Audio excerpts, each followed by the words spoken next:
Platform wedge, open toe, mid-calf boot. What's hot and what's so last season? Of course, we're talking shoes.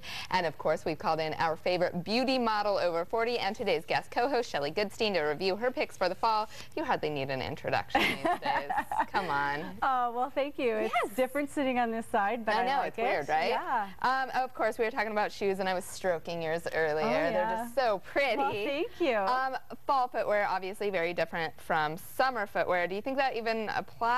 Does it apply here in Tucson? Because we still get really warm into the autumn. Right. Well, I think that footwear is something that you can buy now. If you're not like wanting to get those into those chunky sweaters, you can still wear fall footwear. So I think that's what makes it fun. And you know, the past few seasons have been overly saturated with those chunky heels and the platforms, and they're really not so flattering to people. So the big thing this year is the classic pointed toe pump. Super pointed toe though. Yeah, not overly exaggerated, but pointed. And the reason it's flattering is because it elongates your leg, so it kind of draws your eye down. And of course, the most slimming color is going to be black. Black goes with everything. And even just like a dark navy or dark burgundy is still dark, will still be slimming. And then the other really thinning color is nude. You've always said nude because it makes your legs look longer. It does. Have you ever heard the term winkle picker?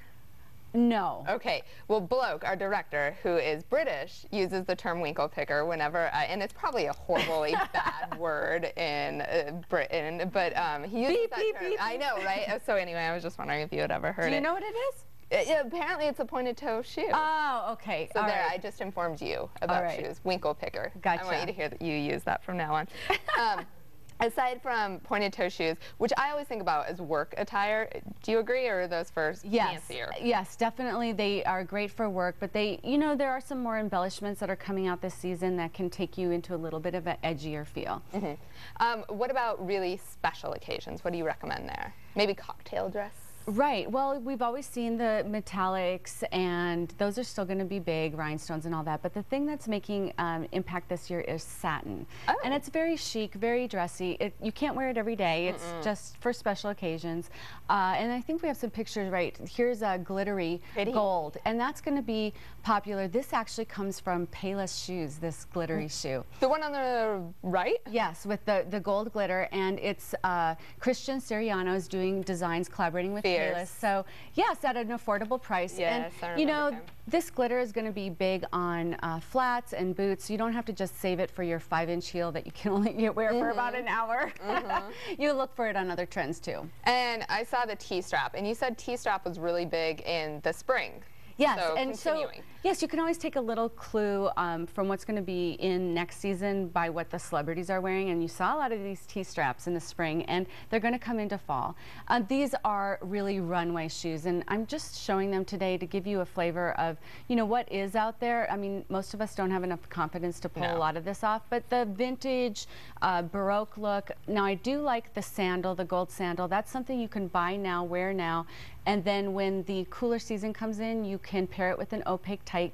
This is actually color blocking for your footwear. I could see. And that's the way you do it, the right way. You could wear that. I could not pull that off, but you would look very pretty in that. I love wearing flats, but I never think that they look quite appropriate for work, or maybe not on TV work. I don't know. So how do I dress that up a little bit? Right. Well, we've all been there. We go out wearing high heels. We wish we could walk home in our flats.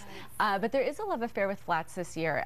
But other than the ballet flat, they're called the smoking slipper. So you're probably thinking of Hugh Hefner in his silk pajamas at the Playboy Mansion, but they give a little menswear vibe, but you can see they're embellished, lots of fabrics, and they're definitely great with skinny jeans, a tank top, and a big slouchy cardigan. The one in the middle. That one's my favorite. Yeah, the glittery? Yes, definitely. So cute. You're a sparkly girl. Sparkles. Okay, and obviously we were talking about your boots. Those are big for autumn, for fall. What though? Because last year we had the little open toe one, and I really wanted those, but I figured those would only be good for one season. Was that right? Well, you know what? We're still seeing the open toe. I mean, with boots, you know, flats, heels, wedges. Put your boot up there, Shelley. They're trying to get you. Oh, no. Without.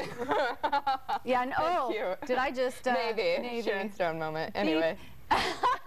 Anyway, you know, if I told you boots are back, you'd probably question whether or not they were ever out, because I think almost everybody does own a pair of like knee-high boots. They're classically chic and you pull them on with jeans, but this year you can see here on the runways they're showing them with bare legs, and so that's a little bit of a twist. Certainly when the colder months come, you can add in your leggings again and it'll work perfectly. And these over-the-knee boots, this is a trend that's hot. It's going to get hotter as the season goes on, and they're just a great fun look. You can pair it with leggings and a big tunic or sweater, and it's a great everyday look. And okay, so those are all the tall boots. What about these? These are mid-calf, right? Right, and this is kind of a newer entry into the boot world, and it's a nice look if you want to dress something up without wearing a pump. Ah, so yes. I do like those. And then we have the little booties. These are ankle? Well, these are just a little bit above ankle. You know, the booties have been really strong for a few seasons, so now, of course, we have to change it up. The shaft is a little bit higher. And this middle one, it was on the Victoria Beckham runway, and she did a lot of motorcycle boots with suede paired with the slouchy socks. And we have the sneaker wedged up to make it new. Oh. Okay, and what are we looking at now? Okay, so this is the big trend in the short boot, and it's called the Chelsea boot. And what that is a, it's actually a boot from the Victorian era. They made it for women who wanted to ride horse. And it's characterized by a skinny ankle, and then it has elastic on each sides of the ankle that go down so they could pull it off and on easy. Oh. Probably with those corsets, they couldn't like bend over. But models last year, you saw them on their off-duty uniforms all over the place wearing this Chelsea boot, and so it is going to be coming in big for this season, and it's kind of like what the flip-flop is to summer. Right. It's a really comfortable, easy way to get around. Right. It doesn't sound very feminine, but it sounds comfy. Yeah, you just tuck it in with jeans. Yes. You can never have too many shoes, right. Not too many boots. It's true. All right, I'm really looking forward to this next thing that you're going to show us after the break. All right. Of course you're going to stick around. I'll be here. I'll be here for the rest of the show. Shelley. And you can always learn great beauty tips from Shelley on her website, facethis.me. And right after the break, she will show you how to revamp your vampiest shoes and breathe a little new life into your closet full of overloved pumps. We're back in just a few. Tell us a little bit about this. Yes, I wrote a book because so many of my friends were always asking me, how do you take a good picture? Mm-hmm. And a lot of my friends also have young girls that want to get into the modeling business. Mm-hmm. So I wrote this book, and it's for the ordinary girl, how to look great in a photograph. And it doesn't matter what your age is, you always want a beautiful photograph.